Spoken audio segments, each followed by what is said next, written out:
knows who comes back home, who goes on. This story that we're in right now, this me that I am right now, begins April 21st, 2011. When I was in Afghanistan and got shot 10 times.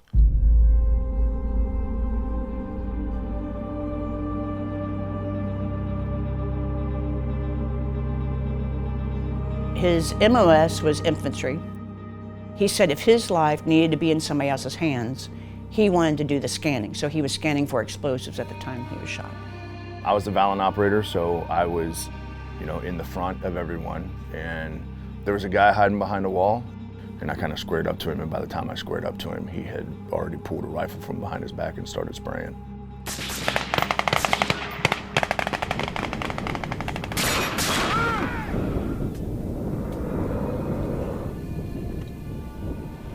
I don't know who told the lie that your adrenaline kicks in and you don't feel it, because I felt every bit of it.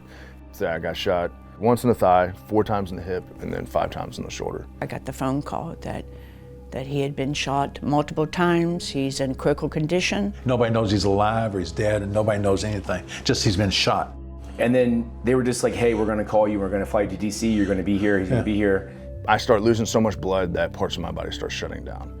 I'm awake the whole time, so it was me just trying to stay as calm as possible, trying to cut up with the guys, like just trying to make jokes and trying to just not think about the fact that I just got absolutely wrecked.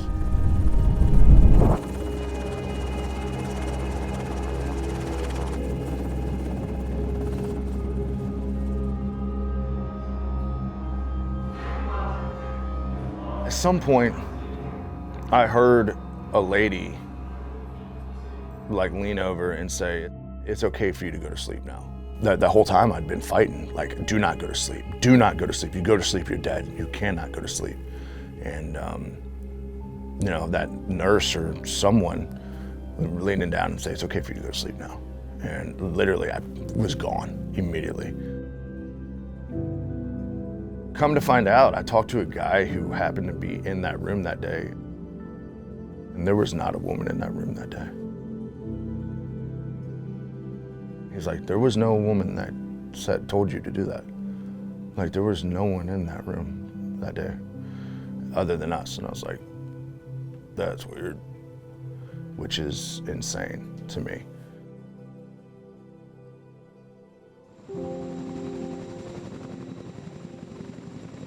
I kept trying to get a hold of them to find out status of him.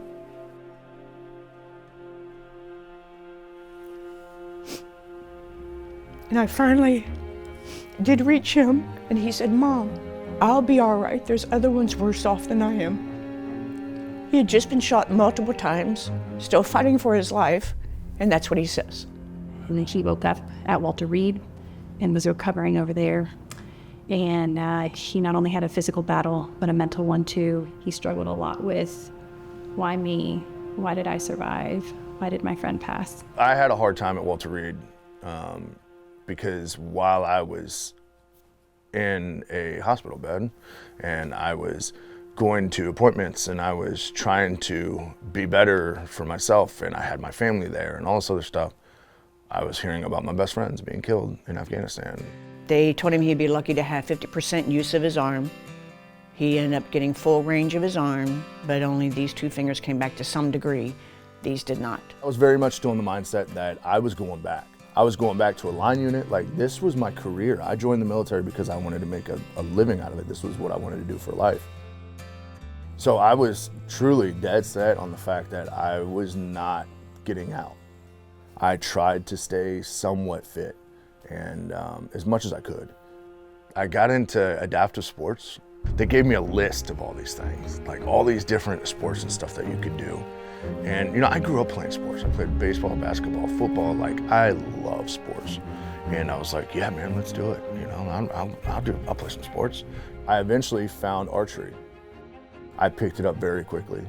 I think it was 3 or 4 months later, I shot my first tournament and won. I eventually got recruited by the U.S. Paralympic Committee, and I started traveling all over the world and shooting archery professionally with the Paralympic team. And that became my world. You know, archery for me became a way for me to escape. Shooting archery for wounded warriors in different programs gave him a meaning of, yes, life is different, but it's not over. The PTSD, the depression, the anxiety that I deal with on a daily basis was gone for 7 seconds at a time. I also had my brothers again. You know, I had that camaraderie. I had other military members that were there and understood where I was from. He called me one day and he said, "Mom, I had a good dream." I said, "Really? What were you doing?" He said, "I was on stage." And he said, "I wanted to know where my veteran friends were." I said, "Well, what were you doing?" He said, "I was singing."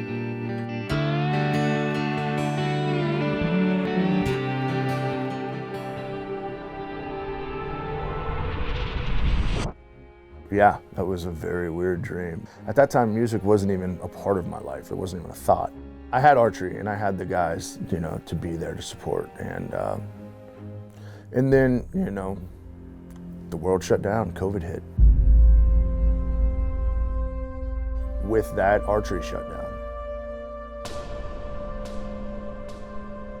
When it gets quiet is when the demons knock the loudest. And COVID was really quiet.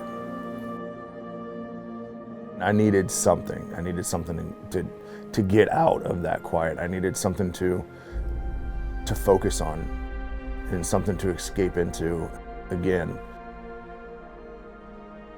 You know, I always had a guitar in the corner of my room, and one day I was just looking at it and I was like, you know, I've taught myself how to do all these other things, and I was like, I'm gonna learn how to play that guitar.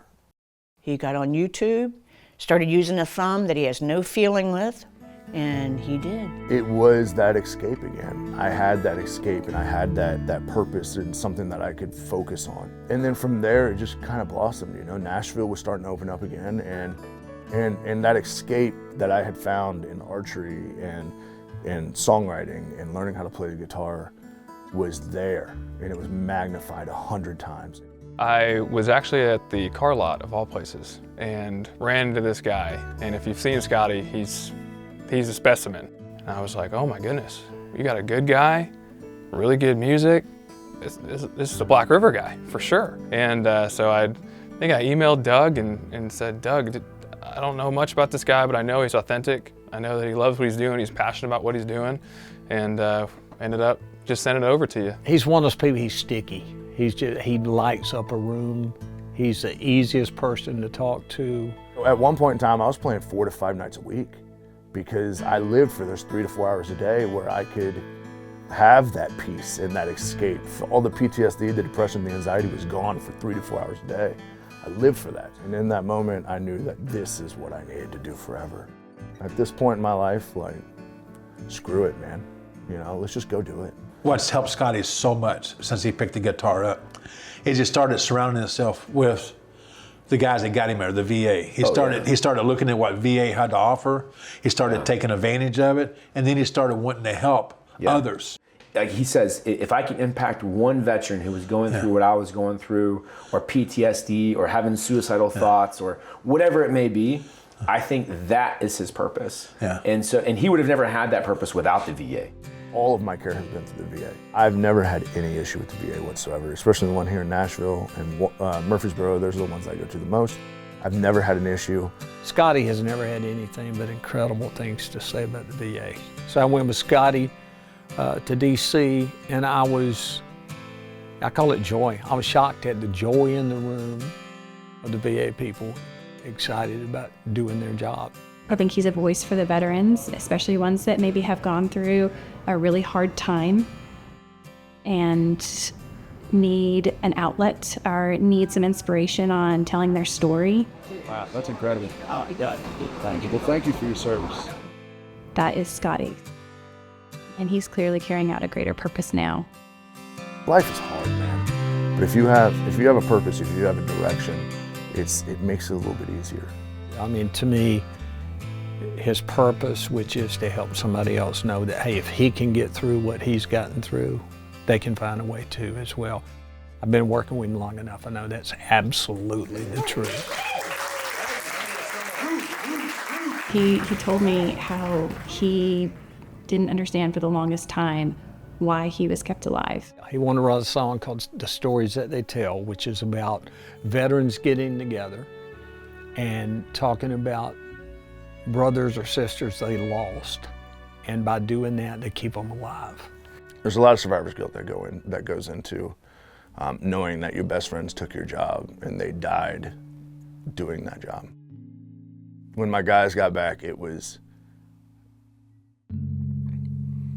one of the hardest days I've ever had. Just watching everyone walk in, except for, my best friends. The stories that they tell about going through hell. If you think they wouldn't do it all over again, well, you just don't know them. The memories that they own of the ones who didn't make it home, it sure do miss them, but they keep them all living in the stories that they tell. Yeah, we sure do miss them, but we keep them all living in the stories that we tell.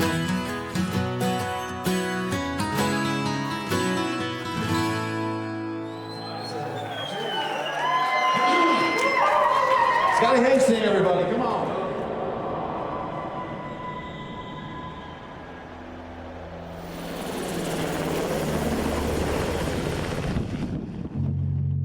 When he had his artist showcase, it was the first time I really saw Scotty in his element. Scotty grabbed me and hugged me and he said, "Mom, we made it." And to know where he has come from, to see where he is now, is amazing. Because there was a time after he got shot, he said, "Mom, what am I going to do now?"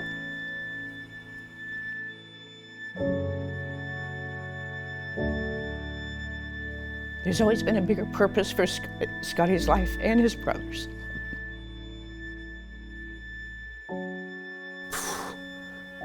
And that's kind of how all this started. Yeah, it's been unreal. How do you choose who comes back home? Who goes under no gravestone? I'm just asking 'cause it makes no sense to me. Is it something that takes a little time? Does it even cross your mind? Or is this the way that it has to be? Tell me, God, did I win or lose? Why am I here? He's there with you. How do you choose?